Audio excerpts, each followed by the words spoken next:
এখানে বলছে যে দুটো পথের কথা বলা হয়েছে। একটা হচ্ছে বিদ্যা অবিদ্যা, অর্থাৎ জ্ঞান ও অজ্ঞান। আমরা যে এই যে বলছে যে এই যে শ্রেয় আমরা যে বিচার করে নিলাম যে আমি এই শ্রেষ্ঠ পথটাই নেব, সেই শ্রেষ্ঠ পথ কি? সেটা হচ্ছে জ্ঞানের পথ। যেই পথে যেখানে সত্য রয়েছে, যেই পথে আমি আহ মানে আমি যেই পথে চলবো সেই পথে অন্য কোনো মানে টেম্পোরারি কোনো ব্যাপার নেই, অনিত্য কোনো কিছু না, সমস্ত কিছু। এই পথটা হচ্ছে যে নিত্যের পথ, সত্যের পথ, যেখানে আমি মানে জগতের এই নানা কিছু নিয়ে আমি ভুলে থাকছি না, যেখানে এটাই হচ্ছে সত্য। তো বলছে যে নচিকেতা, তোমাকে বিদ্যা প্রার্থী বলিয়া মনে করি, কারণ বহু কাম্য, মানে কেন বলছে যে তুমি জ্ঞানের অধিকারী? এখানে কেন নচিকেতাকে জ্ঞানের অধিকারী বলে বলা হলো? কারণ বলছে কিভাবে বিচার করা হচ্ছে, বলছে যে আমি দেখলাম যে বহু কাম্য বস্তু তোমাকে প্রলুব্ধ বা বিচলিত করিয়া শ্রেয় পথ হইতে ভ্রষ্ট করিতে পারে না। এটা আমাদের পরীক্ষার মূল। আমাদের নিজেদেরকেও, আমরা যদি নিজেদেরকে নিজেরাই পরীক্ষা করে দেখতে পারি যে আমাকে কি এই কাম্য বস্তুগুলো প্রলুব্ধ করতে পারছে। জগতের মধ্যেই আমরা সবাই আছি, আমরা জগতের বাইরে কেউ না। তো এই জগতের মধ্যে থেকে, জগতে আমি তো চোখ বন্ধ করে নেই, আমার চারিপাশে বহু জিনিস রয়েছে। তো এই বহু জিনিস যেগুলো রয়েছে, সেই জিনিসগুলো, এই যেগুলো আমার ভেতরে মানে কামনা বাসনা জাগাচ্ছে, প্রতি মুহূর্তে বৃত্তির পর বৃত্তি উঠতেই থাকছে, এই কোনো শেষ নেই। আমার মনে আছে একটা ঘটনা, তোমাদের সাথে শেয়ার করি। আমি তখন কলেজ আমার হয়ে গেছে, কলেজের পরে আমি আমাদের নিজেদেরই ইনস্টিটিউট ছিল, আমি সেখানে কম্পিউটার শেখাতাম, আমি কম্পিউটার টিচার ছিলাম। তো তার মাঝখানে আমি একটা মানে আমার আন্ডারে প্রচুর স্টুডেন্ট ছিল। তো আমি বিকেল বেলায়, মানে সকালবেলা সন্ধ্যেবেলা ভগবানের কাছে আসতাম। তো মাঝখানে আমি ওখানে ইনস্টিটিউটে আমি সকালবেলা একবারে বেরিয়ে আসতাম সারাদিনের নামে। তো দুপুরবেলা আমার স্টুডেন্টরা সব ছিল দুপুরে বিকেলে। তো তারপরে সন্ধ্যেবেলা আবার সন্ধ্যের প্রার্থনার সময় আমি আবার ভগবানের ওখানে যেতাম। তো তার মাঝে আমাদের ওই ইনস্টিটিউটের কাছাকাছি একটা অফিস থেকে আমাকে ওরা মানে অফার করলো যে এই সময়টা তো এরকম আপনি ফাঁকা আছেন, তাহলে এই সময়টা কিছুটা সময় 3-4 ঘন্টা আমাদের এখানে কাজ করবি। তো ভালো কথা। আমি প্রথমে মানে ভগবানের কাছে যাওয়ার পর থেকে যে কোনো কিছু করার আগে আমি ভগবানের কাছেই পারমিশন নিতাম। তা আমি গিয়ে বললাম, ভগবান এরকম একটা কাজ এসেছে, আমি কি করব? আমার এখন হাসি পায় যে আমি এত বোকা ছিলাম। তো ভগবান বললো, হ্যাঁ তোর যদি মনে হয় তুই করতে পারবি কর। তো ভগবান কিছু বললেন না। তা আমি ঢুকলাম। ঢোকার পরে যেটা হয়, মানে যত বিষয় ততই সমস্যাও বাড়ে। তো অটোমেটিক্যালি, কারণ আমার নিজের ইনস্টিটিউট ছিল, আমি নিজের মতো করে স্টুডেন্টদেরকে ক্লাসগুলো সব আমি নিজের মতো আমার প্রোগ্রাম অনুসারে আমি সেগুলো সেট করতে পারতাম, কিন্তু এটা তো অন্য কারুর আন্ডারে। তো আমার যে টাইম ছিল তার মধ্যেই আমাকে যেতে হবে। তো আমি দেখছি যে মাঝে মাঝেই ওখানে ওরা আমাকে ওভার টাইম করতে বলছে। আহ অনেক প্রোগ্রাম, যেখানে ভগবান আমাকে বলছে যে চল আমার সাথে, এখানে যাবি, এই প্রোগ্রাম আছে আছে, কিন্তু আমি বেশি ছুটি নিতে পারছি না অন্যের জায়গা বলে। তো অটোমেটিক্যালি আমার মানে ভীষণই একটা, বেশি আসতেও পারছি না ভগবান, মানে মাঝে মাঝে ছুটে যাচ্ছে। তো মানে আমি মানে সামহাউ ম্যানেজ করছি, এমনকি মানে আমি তখন টিফিনের ইয়ের সময়, মানে আমার আমার ওটা টিফিন ব্রেক হতো, আমি তখন টিফিন ব্রেকের নাম করে আমি ভগবানের কাছে চলে আসতাম, খেতাম না। মানে এরকম ভাবে, মানে কারণ আমি না হলে ভগবানের কাছে আসতে পারছি না, আমি দেখতে পাচ্ছি যে টাইমটা এমন হয়ে গেছে। তো আমি আধা ঘন্টা টিফিন ব্রেকের নাম করে আমি চলে আসতাম। তো এরকম করে আমি সামহাউ ম্যানেজ করছি। এবার তারপরে তিনবার এরকম হয়েছে ভগবান আমাকে তার সাথে যেতে বলেছেন, কিন্তু আমার অফিসের জন্য আমি বাধ্য হয়েছি, কারণ আমাকে আর ছুটি দিচ্ছে না, আমি ছুটি পাচ্ছি না। ম্যাক্সিমাম কতদিন এক্সট্রা ছুটি দেবে? তো আমাকে তখন বাধ্যতামূলক বলতে হয়েছে ভগবানকে যে না ভগবান, এবং কষ্টও হচ্ছে যে ভগবান স্বয়ং বলছে আমার সাথে চল, কিন্তু আমি যেতে পারছি না। তো এরকম হচ্ছে। এবার একদিন হয়েছে কি, ওদের অনেক মানে আমাকে ডবল শিফট করতে হয়েছে, মানে আমি সন্ধেবেলাতেও যেতে পারিনি, সকালেও যেতে পারিনি, সন্ধেবেলাতেও যেতে পারিনি। তো যখন রাত 9টা বাজে তখন মানে ভগবান সবসময়, আমি যেহেতু রোজ যেতাম, ভগবান খোঁজ খবর রাখতেন। রাত 9টা বাজে ভগবান আমাকে ফোন করেছে, দেখছি আমি তখনও অফিসে। ভগবান কিছু বললেন না, শুনে ফোনটা রেখে দিলেন। তো তারপরে ভগবান একদিন হঠাৎ ক্লাসের মধ্যেই বলছেন যে আহ, এই তো আমরা আমরা যখন বিষয়ের মধ্যে ঢুকি, তখন আমরা একে একে আস্তে আস্তে আমার মন যে নামতে থাকে, আমি তো বুঝিও না। এই তো ও আমাকে এসে জিজ্ঞেস করলো, ভগবান আমি কি তখন আমরা গুরুজি বলতাম, যে গুরুজি আমি কি কাজ করবো? আমি বললাম হ্যাঁ কর। তারপরে ও 2 দিন পরে দেখা যাবে ও এসে আমাকে জিজ্ঞাসা করবে, গুরুজি আমি কি বিয়ে করব? আমি বলবো হ্যাঁ কর। তারপরে ও আবার 2 দিন বাদে এসে জিজ্ঞেস করবে যে আমি সংসার আস্তে আস্তে গোছাবো, ছেলে মেয়ে এই সমস্ত কিছু দিয়ে আমি আস্তে আস্তে সংসারের মধ্যে, আমি বলবো হ্যাঁ কর। ও ও আমার, ও তো বুঝছেও না, আস্তে আস্তে ও এই একের পর এক আমায় জিজ্ঞেস করবে, আমি এটাই বলবো ওকে, আর কি। তো তখন আমি বুঝছি প্রায় 6 মাসের এরকম, যে আমি কত বড় ব্লান্ডার করেছি, যে আমার মন ওই কাজের মধ্যে ঢুকে আস্তে আস্তে আমার মন নামতে থাকছে, এবং আমি সেটা বুঝতেও পারছিলাম না আমি ভগবানের থেকে। কারণ আমার তো এত টাকার, আমার এক্সট্রা টাকা দিয়ে আমি কি বা করতাম, কারণ আমি ক্লাস 10 থেকেই আমি জানতাম আমি সন্ন্যাসী হব। তো আমার তো এক্সেস কিছু দরকার কখনোই ছিল না, এবং যা আমি ইনস্টিটিউটে আমাকে বাবা মানে ভগবান বলেছিলেন আমার বাবাকে যে ওকে কিন্তু প্রফেশনালি ট্রিট করবে, যে ওকে মাইনে দিতে হবে, তবেই ও তোমার ইনস্টিটিউটে কাজ করবে, এরকম। মানে ভগবান ভীষণ প্র্যাকটিক্যাল ছিলেন। তো আমি তখন মানে ওখানে বসেই আমি সিদ্ধান্ত নিলাম যে আমি কালকে গিয়েই রেজিগনেশন দেব, আর এভাবে চলা যাবে না। কারণ এরপরে যদি সত্যি আমি মানে আমার মন এভাবে নামতে থাকে, তাহলে আমি আমার নিজের রাস্তা থেকে তো সরে যাব। তো তখন কিন্তু আমি পরের দিন গিয়েই ওই কাজে ওখানে রেজিগনেশন দিলাম। তারপরে ওরা বললো যে এরকম হঠাৎ করে তো ছাড়া যায় না, তুমি কিছুদিন আর মানে নেক্সট কাউকে পেয়ে তাকে শিখিয়ে তারপরে তুমি ছাড়ো।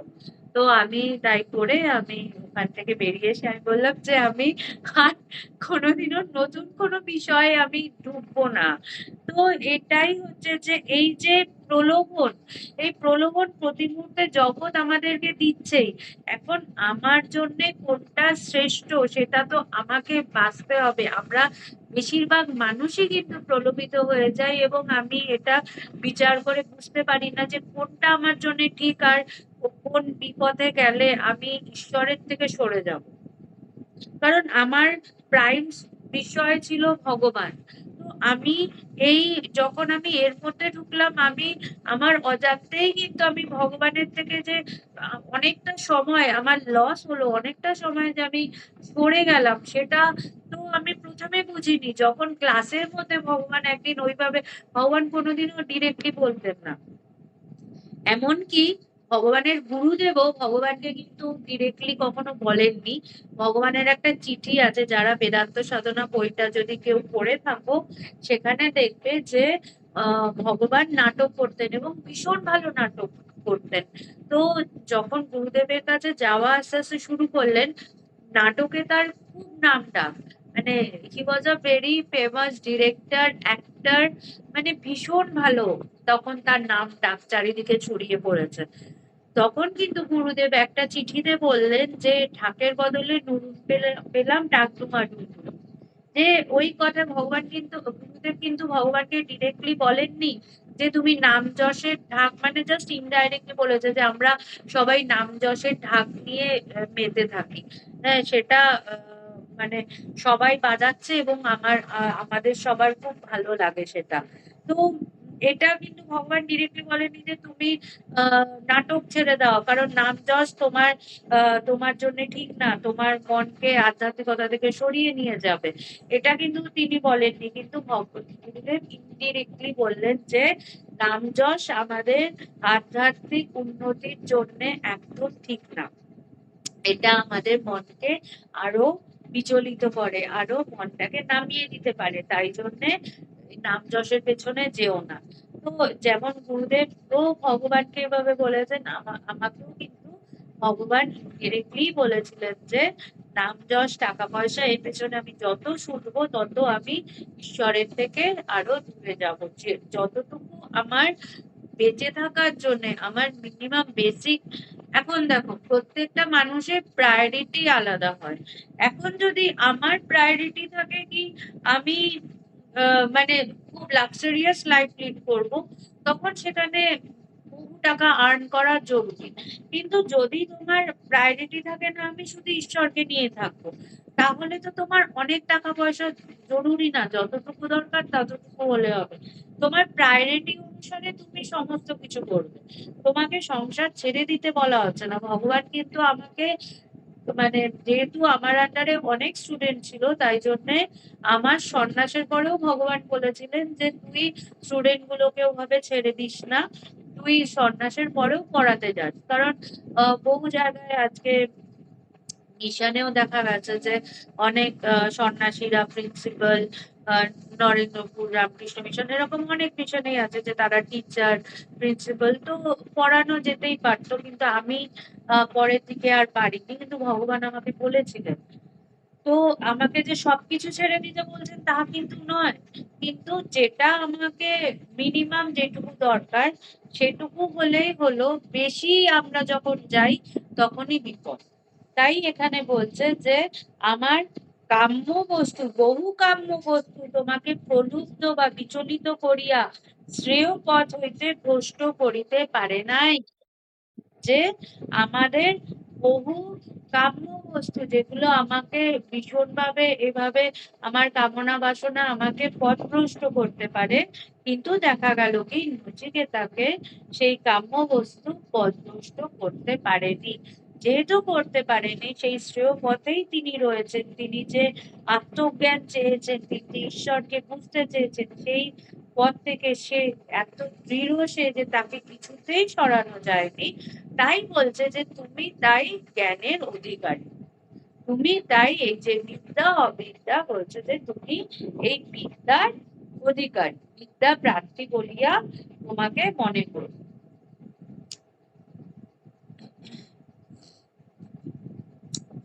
খুব এখানে একটা খুব সুন্দর যেটা আমাদের মানে এই এখানে ব্যাখ্যা করা হয়েছে, যেটা আমাদের সংসারে যখন আমরা মানুষরা আমরা যে রয়েছি আমাদের ভেতরে একটা খুব মানে ইন জেনারেল এই প্রশ্নটা থাকে। তো এখানে খুব সুন্দরভাবে বলছে যে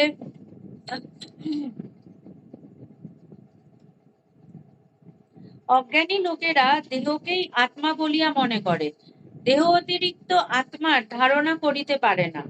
বিভিন্ন দেহ বিশিষ্ট লোকের আত্মাও বিভিন্ন, ইহাই তাহার বিশ্বাস। বলছে যে অজ্ঞানী মানুষরা দেহকেই আত্মা বলছে এবং ভাবছে যে যতগুলো দেহ ততগুলো আত্মা, কারণ তারা সত্যটা জানে না।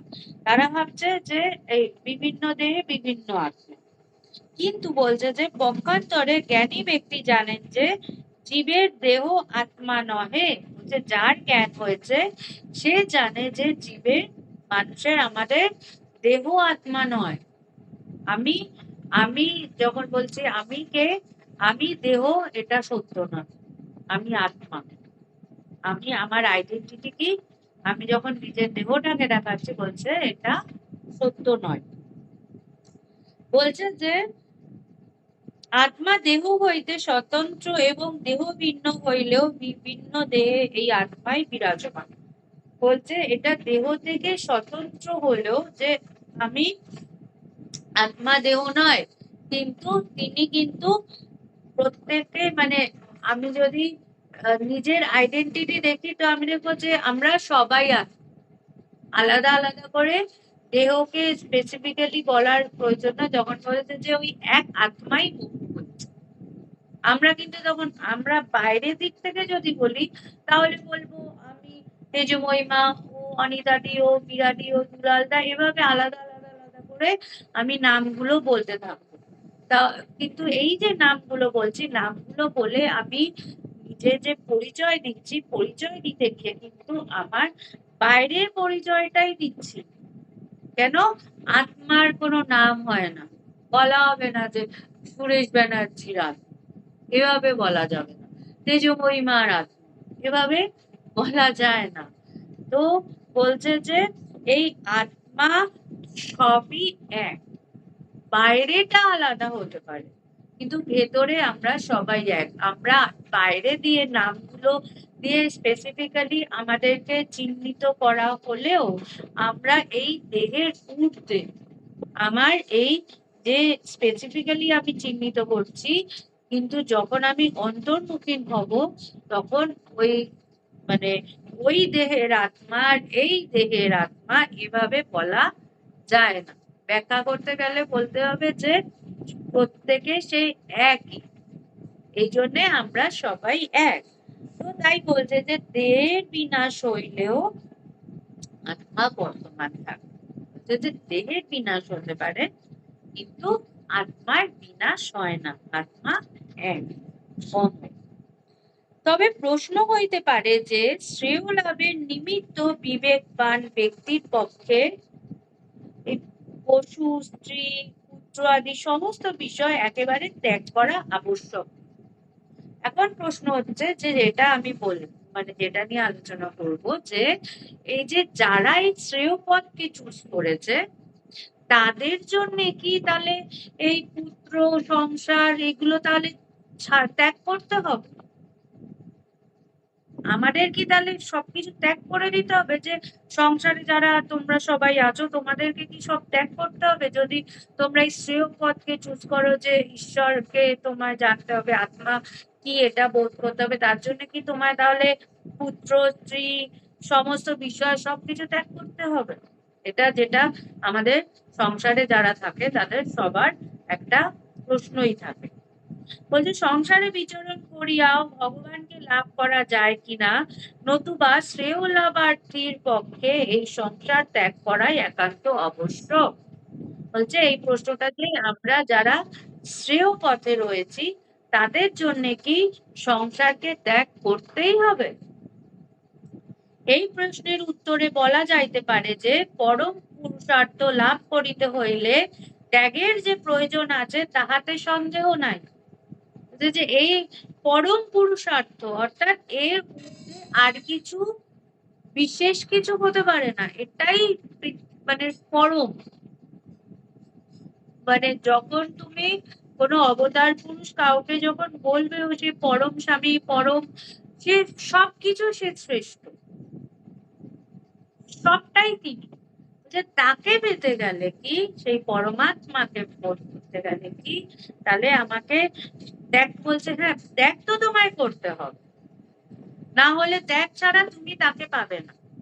তাহলে তাহলে তো আমাদের সবকিছু ছাড়তে হবে। বলছে না, কি বলছে? বলছে ত্যাগী না হইলে কেহ ভগবানকে লাভ করিতে পারে না। বলছে ত্যাগী যদি তুমি না হও তাহলে তুমি ভগবানকে পাবে না। কিন্তু ভয় পেও না, বলছে কিন্তু এই ত্যাগ বাহ্যিক নয়, আন্তরিক ত্যাগ। বলছে এটা বাইরের ত্যাগ না, এটা আন্তরিক ত্যাগ। আমরা যে আমার নাম, আমার পরিচয় ভাবছি এগুলো ত্যাগ করে দিতে হবে, সে তো আরো তোমায় ঈশ্বরকে পাওয়ার জন্য ত্যাগ করার প্রয়োজন নয় এই বাইরের এগুলো। কারণ আমি আগেও বলেছি যে আমি কিন্তু ভগবানের কাছে এসে আমি যখন পড়াশোনা করতাম তখনই কিন্তু আমার ঈশ্বর লাভ হয়েছে। তখন কিন্তু আমি কলেজে পড়তাম, আমার পড়াশোনা ছিল, সবকিছু ছিল, তার মধ্যে দিয়ে কিন্তু আমি ঈশ্বরকে বুঝেছি। আমি তখন কিন্তু আমার নাম, পরিচয়, আমার মানে আমি যা করছি পড়াশোনা, আমাকে কোনো কিছু তখন কিন্তু ত্যাগ করতে, হ্যাঁ তখন মানে আমার এমন অবস্থা ছিল, মন বসাতে কষ্ট হতো, কারণ তখন আমি মানে পুরো মন মানে ভগবান ছাড়া অন্য কোনো কিছু আমার ছিল না। কলেজে বসেও আমি ভগবানের কথা ভাবতাম, কখন ভাবতাম কখন মানে আমার ক্লাস যদি না থাকে তাহলে আমি ছুটতে ভগবানের কাছে চলে যাব। কেন আমি ক্লাস করতে গিয়ে আমার ভগবানের মানে মনে হতো একটু সময় সেটাও আমার ছুটে যাচ্ছে। এমনকি আমার মনে আছে আমার যখন এক্সকারশন ছিল, আমার যেহেতু সায়েন্স ছিল, আমার বটানি ছিল, আমরা কালিম্পং গেছিলাম। কালিম্পং এ আমাদের মানে সবাইকে যে যেখানে রাখা হয়েছে, তখন তো ল্যান্ডলাইন ছিল, তখন তো আর এসব মোবাইলের ব্যাপার ছিল না। তো এবং ভগবানকেও আবার সব সময় ফোনে পাওয়া যাবে না। তো ভগবান আমাকে বলেছিলেন যে তুই রোজ ওখান থেকে আমাকে ফোন করবি। মানে আমি সত্যি কথা বলতে গেলে ভগবানের কৃপা জন্য আমি কিছু কিছু সুযোগ পেতাম। তো ভগবান, আমি ওখানে গেছি কিন্তু ওখানে মানে ওই যে ভগবান বলে দিয়েছিলেন তুই আমাকে রোজ ফোন করবি। এবার ফোনের ওখানে কি হতো, যেহেতু ল্যান্ডলাইনে আগে যাদের সবাই জানো যে চট করে লাইন পাওয়া যেত না। এবং ওটা যেহেতু কালিম্পং থেকে ফোন করছি, নেটওয়ার্ক প্রবলেম, আবার পার্টিকুলার একটা টাইমে ফোন করতে হবে এবং ওখানে যারা যারা রয়েছে তারাও ফোন করবে। তো এই একটা ব্যাপার ছিল। এবার আমার সারাদিন ধরে মানে দুটো টাইমের মধ্যে, নয় সকাল বেলায় নয় বিকেল বেলায়, যে কোনো দুটো টাইমে আমায় ফোন করতে হবে। তো এবার সকালে আমাদের এক্সকারশনের জন্য বাইরে ঘুরতে হতো। এবার মানে আমার ওই সারাটা দিন ওই যে ভগবান বলে দিয়েছিলেন যে একবার আমায় ফোন করবি, আমি যে এক্সকারশনে যেতাম যা কিছু করতাম আমার মাথায় ঘুরতো। কখন আমি গিয়ে ওই একটু আমাকে মানে ভগবান ওই হ্যালো হয়তো বলতো, কি ঠিক আছিস তো, আচ্ছা ঠিক আছে নিজের খেয়াল রাখি, মানে এতটুকুই হয়তো কথা হতো। তা আমি বললাম ভগবান তুমি ঠিক আছো তো, প্রণাম নিও। হ্যাঁ, এবার এতটুকুই হয়তো কথা হতো। কিন্তু ওইটুকু চারটে লাইনের জন্যে আমি কিন্তু সারাটা দিন আমার মন ওইদিকে থাকতো যে আমাকে ভগবানকে ফোন করতে হবে। যদি আমি ওইটুকু সময়ের মধ্যে 9টা থেকে 9:30 ভগবান ফোনের পাশে বসে থাকতেন, কারণ বাইরে থেকেও সবার ফোন আসতো। সব এসটিডি আরো ভক্তরা ছিল, তাদের ফোনও আসতো। তো ওই টাইমের মধ্যে যে কটা ফোন ঢুকবে, লাকিলি সে কটা চান্স, কারণ তখন তো মোবাইল নেই। তো চান্স পেলে ভালো, না হলে না। তো আমার মাথায় ওইটুকু টাইম ঘুরতো যে আমাকে ভগবানকে মানে আমি লাইন দিয়ে দাঁড়িয়ে থাকতাম, সবাই গল্প করতো আর আমি নিচে লাইন দিয়ে দাঁড়িয়ে থাকতাম যে কখন আমার লাইন আসবে, কারণ এইদিকে লাইন ওইদিকেও লাইন।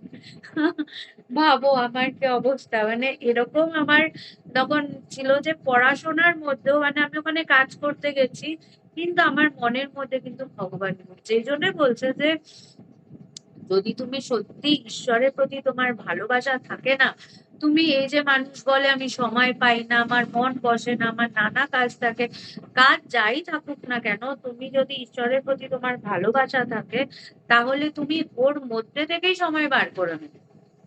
ওর মধ্যে থেকেই তোমার দেখবে যে মনের মধ্যে এই ব্যাপারগুলো সব চলছে। মনের মধ্যে ঈশ্বরের চিন্তা, ঘুম থেকে উঠেই তার চিন্তা, কাজের মধ্যেই তার চিন্তা উঁকি মারছে। তোমাকে তিনি মনে করিয়ে দেবেন কি ব্যাপার, বেশ তো জগতে মন চলছে, তিনিই মনে করিয়ে দেবেন। কিন্তু ওই প্রথমে তাকে নিয়ে ভাবা, তাকে নিয়ে ওই প্রথম এইটুকু তোমাকে করতে হবে, বাকিটা এবার তোমাকে খোঁজানোর দায়িত্ব কিন্তু তারই। কারণ তুমি মুক্ত হবে তারই, সবটা তার। তাই বলছে যে তোমাকে এইটুকু চেষ্টা করতে। তো এটাই বলছে যে ত্যাগ বাহ্যিক নয়, আন্তরিক। এবং আসক্তি ত্যাগই প্রকৃত ত্যাগ। মানে আমার ত্যাগ হচ্ছে কি ত্যাগ করবো, আসক্তি, যে বস্তুটা ত্যাগ না, বস্তুর প্রতি যে টান, বস্তুর প্রতি যে আমার ইনভলভমেন্ট, আমার এনগেজমেন্ট, এটাকে ত্যাগ করতে হবে। ব্যক্তিটার প্রতি যে আমার এনগেজমেন্ট, আমার মন সারাদিন যে বিষয়গুলো দিয়ে এনগেজ হয়ে আছে, সেই বিষয়গুলোকে সরিয়ে ভগবানকে দিয়ে এনগেজ করতে হবে।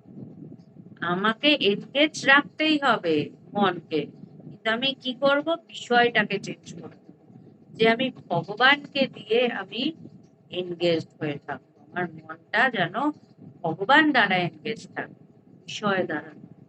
তাই বলছে যে আমাদের বিষয় আসক্ত হইবে না, বিষয়ের লোভ ত্যাগ করিবে, বিষয়কে বরণীয় বা প্রার্থনীয় বলিয়া মনে করিবে না, ইহা হইলে শ্রেয় লাভ। শ্রেয় লাভের এটাই হলো শ্রেয় লাভের মূল কথা, যে আমি বিষয়ের লোভ ত্যাগ করব, বিষয়ের প্রতি যেন আমার লোভ না, যেটা জুটলো, যেটা পেলাম আমি তাতেই যেন খুশি থাকি। আমার এটা লাগবে, ওটা ছাড়া হবেই না, এই মানুষটার এই জিনিসটা চাই, মানে আমাদের যে এই যে প্রতি মুহূর্তে আমার যে এই লোভ, আমি যে লোভটা ছাড়তে পারি না, যে না আমার ওটা ছাড়া হবেই না, এই লোভটা যেন আমার ভিতরে না থাকে। তাই বলছে যে আমার এই যদি আমার লোভ থাকে তাহলে কিন্তু আমি পারবো না।